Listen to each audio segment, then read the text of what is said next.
OFW Lounge Mega Tour. Tara, let's go!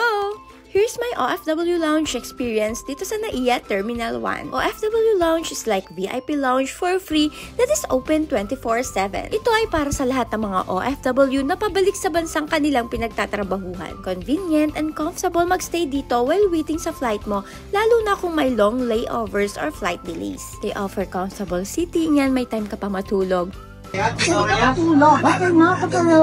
dito. Ganda ang view, kitang-kita ang runway. And syempre, the best talaga dito, free unlimited snacks. O diba, makakatipid ka talaga. Ang daming snacks pagpipilian, di nauubusan. Kasi refill sila ng refill. Lugaw is life. Legit ultimate comfort food talaga to.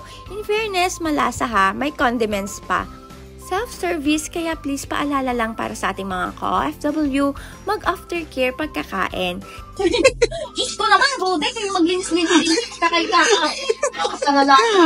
Iniwanan.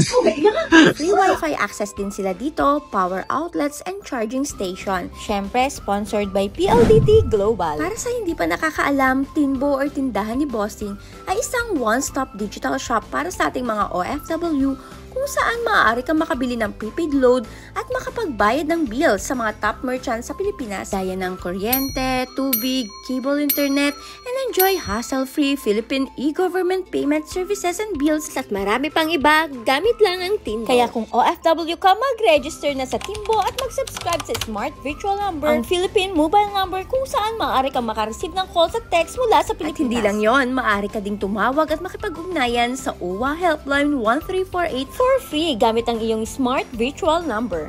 Ayan, so bago pumasok sa lounge, maaari ka mag-register ng national ID.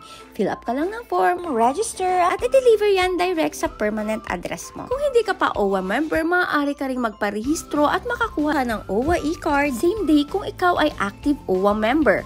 So nag-try ako pero kailangan ko pa daw i-update ang payment ko sa embassy.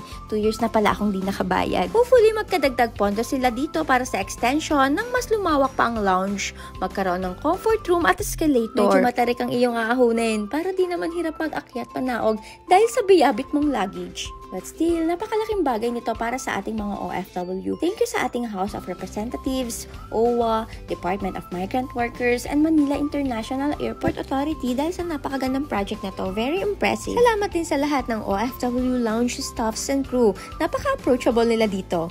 Bye! Thank you, OWA! Salamat po!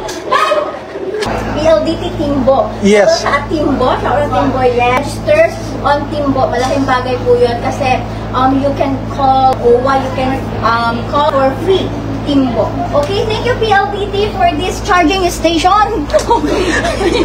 Diyos ko naman, Rude, kayo maglinis-linis kakay-kakain.